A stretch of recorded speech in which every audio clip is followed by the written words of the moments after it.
Ja'Kobe Tharp just smashed the world record. And get this, he did it in a semifinal, not even the final, just a normal qualifying round.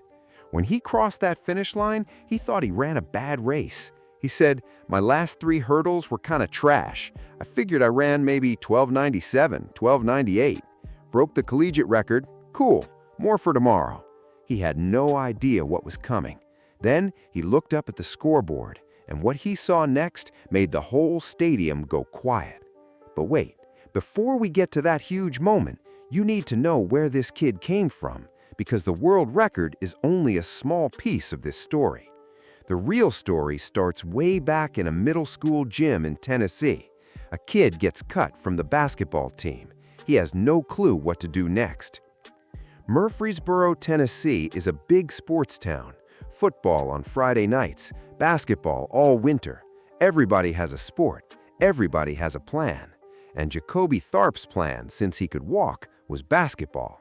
It made sense, too. His mom, Mindy, played college basketball at Tennessee Martin. His dad, Jimmy, played in high school. This family lived and breathed basketball. The NBA was the dream.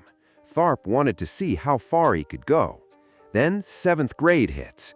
He tries out for the school team. He gets cut. Not hurt, not too young, just not good enough. Go find something else. Think about that for a second. You're 12 years old. Basketball is everything to your family, and the coach just says no. Now, Tharp needs something to fill his afternoons. His middle school track coach pulls him aside. He tells him to try hurdles. Tharp does not want to do it, and his reason is so real.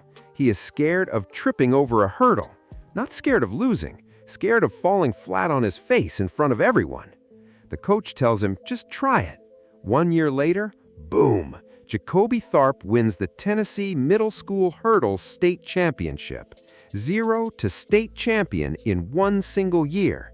The kid who was scared to fall is now the best hurdler in the whole state. But here's where it gets rough. Right when things start looking good, everything shuts down. It's 2020. The pandemic hits. Tharp is heading into 9th grade with real momentum. State champ, getting faster, a real future ahead of him. Then his whole season gets canceled. Not shortened, gone. No races, no times, a whole year of growth wiped out before high school even really begins.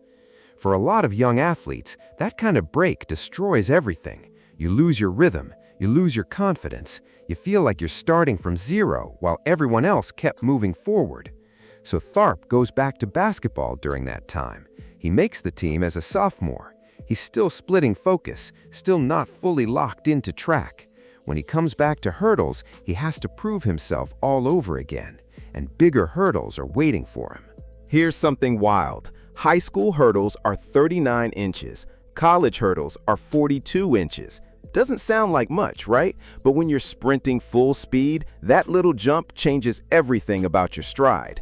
Most coaches see a 6'4" teenager and worry the taller hurdles will mess him up. Long legs, long stride, timing problems. But one coach looks at Tharp and sees something totally different. That coach is Ken Harnden, Auburn assistant coach, former Olympic hurdler, still holds Zimbabwe's national record in the 400-meter hurdles at 48.05 seconds.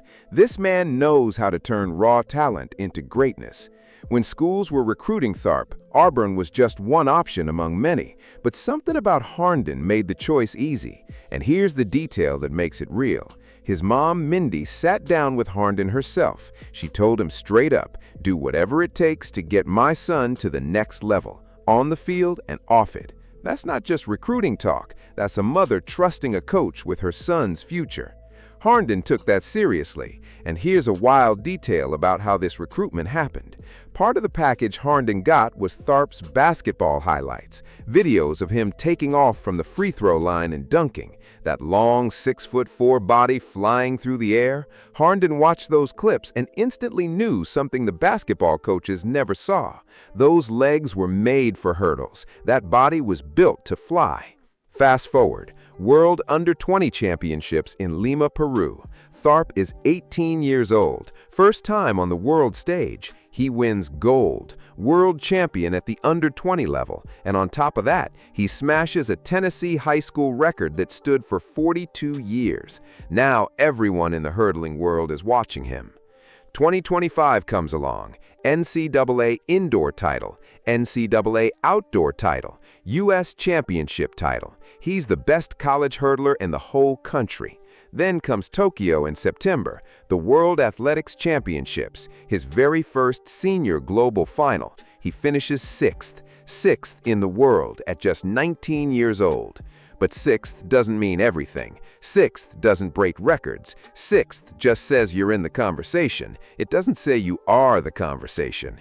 Grant Holloway is the conversation, Olympic champion, multiple world titles. His personal best is 12.81, set at the 2021 Olympic trials. That's the closest anyone has come to Aries Merritt's world record of 12.80, a record that had stood untouched since 2012. 14 years. Nobody could break it. Holloway couldn't. Devin Allen ran 12.84 in 2022 and still couldn't get it. The best hurdlers on earth kept getting close and kept falling just short.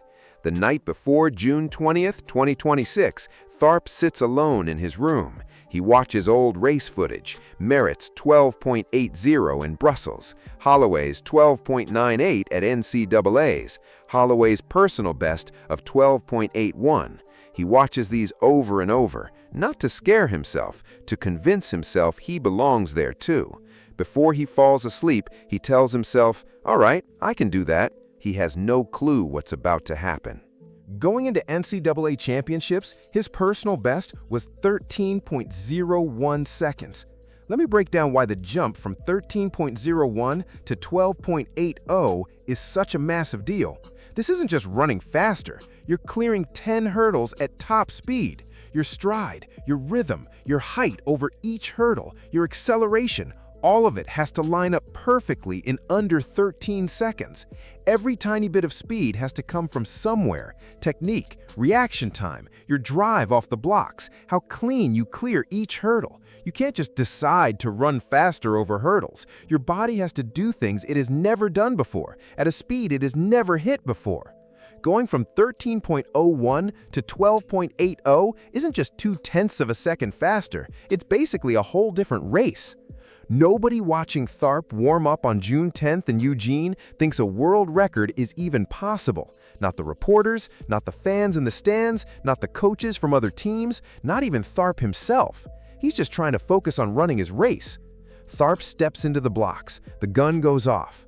Now picture Grant Holloway for a second. This man has carried this event for years, defending it, winning everything there is to win. Olympic gold, world titles, world records. He's been the face of the 110-meter hurdles for half a decade. He's talked publicly about wanting to see what the human body can really do over these barriers. If Holloway had been standing at Hayward Field that day and seen what was about to happen, you know exactly what he'd say. He'd say this is what the sport has been building toward. A 20-year-old kid from Tennessee, a kid who almost picked basketball, a kid who was scared to fall over a hurdle, a kid who lost a whole year to a pandemic, standing on the biggest college stage in America, about to do something nobody in history has ever done. That's the exact moment Holloway has talked about for years. And then Ja'Kobe Tharp goes and delivers it. Drop a comment right now. The night before the biggest race of your life, would you watch the greatest performances ever to pump yourself up, or would that just make you more nervous? I really want to know. June 10th, 2026, Hayward Field, Eugene, Oregon. Second semifinal of the 110-meter hurdles at NCAA Outdoor Championships. Tharp explodes out of the blocks. Halfway through the race, a thought hits him. These hurdles are coming way too fast. His rhythm feels off. His last 3 hurdles feel messy. He pushes through to the finish line thinking, I probably just ran about 12:97, maybe 12:98. Broke the collegiate record, that's good. Saves something for Friday's final. Then he looks up at the scoreboard at the south end of Hayward Field. It says 12.76. He just stares at it.